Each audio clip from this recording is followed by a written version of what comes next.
Wherefore, Series 3, Episode 27.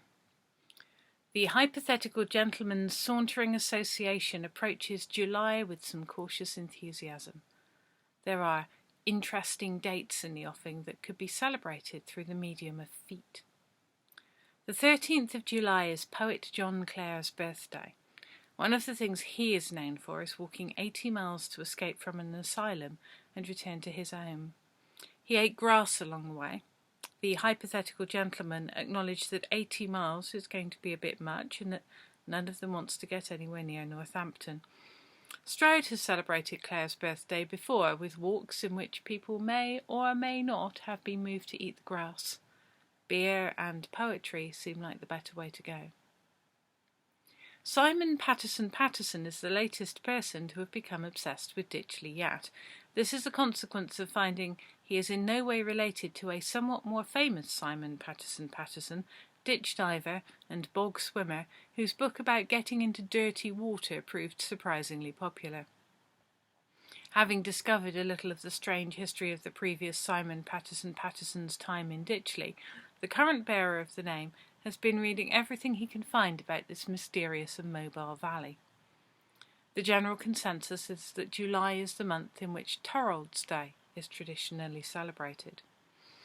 This is as far as the consensus gets, because as with all things Ditchley, there is controversy, heresy, argument and general chaos, including whether Thorold's Day is actually a day, or whether you just pick a day in July that looks suitable on account of the weather being good and you not having to work, designate that as Thorold's Day, and get on with it. There are obvious advantages to picking a day that you can make work and celebrating that, rather than being stuck with some arbitrary day that can be foiled by gainful employment, sudden floods or scorching heat. Or, in the case of James Weaselgrease, what happens around the time of the full moon to the small, eldritch entity that lives on his head. Happily for the hypothetical gentleman, the details about what to do on Thorold's days are fairly clear, no matter when you think it actually is. Further, it requires wandering, and so plays to their strengths. Thorold's Day, according to old Ditchley tradition, is the day when people wander into the countryside with the aim of falling into a ditch and staying there at least until sunset. Possibly all night if the conditions are conducive. The assertion that it takes place in high summer when ditches tend to be nicely moist and full of fragrant things like meadowsweet rather than soggy and wet is the basis of the no fixed date argument. Clearly, ditch conditions are more important to properly experiencing Thorold's Day than sticking with some random number between 1 and 31.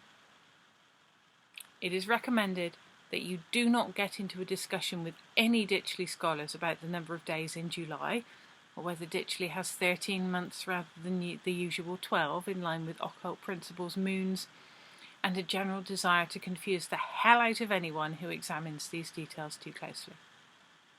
Thorold's Day is meant to be fun, however you choose to approach it. Sometimes couples conveniently fall into the same ditch with a jug of cider or beetroot wine. The taking of picnics is common practice, as lying about in a ditch for hours is hungry work, and no one properly appreciates a ditch when their stomach is rumbling. None of the hypothetical gentlemen are, at this stage, sufficiently fond of each other to want to spend the day in the same ditch, even if there is wine involved.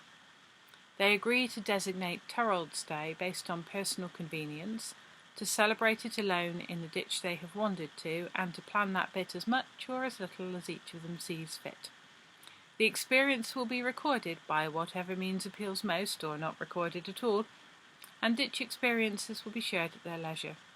It fits with their general approach to walking rather well, and the project is viewed with great enthusiasm. How many of them will actually get in a ditch, and how many will cheerfully lie about it, remains to be seen. We know the Wizard Winklepicker is going to lie about the whole thing. We know that there is no way she will voluntarily end up in a ditch. No one is judging anyone. It's supposed to be fun, after all. For those of you who are new to the idea of Thorold's Day, let me explain the origins a little. It's meant to commemorate the 14th century peasant philosopher, Thorold Ditchley, who claimed to receive divine visions after falling into a ditch and staying there for 3 days. This, of course, means there are purists who feel that we should be celebrating Thorold days instead of a single day. Arguments continue as to whether this has to be 3 consecutive days, or whether you can nip home for extra wine and a sandwich at need. Cynics say the whole event has become an excuse for shirking work and creating romantic encounters. It still goes on quietly in all of the 6 valleys. Listen for sighs and giggles as you walk past the soft, fragrant ditches of high summer.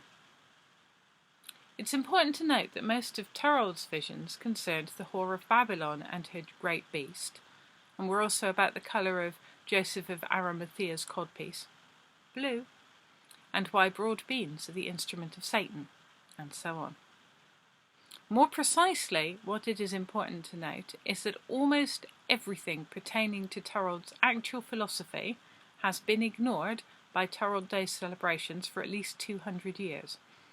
It seems likely that the tradition of celebrating Thorold's Day has always involved total disregard for everything the philosopher stood for, especially regarding the whore of Babylon. Some people even make a point of eating broad beans while in their ditch. Whether the whole thing originated in a plan to annoy Thorold, only to cheerfully degenerate from there, is open to speculation.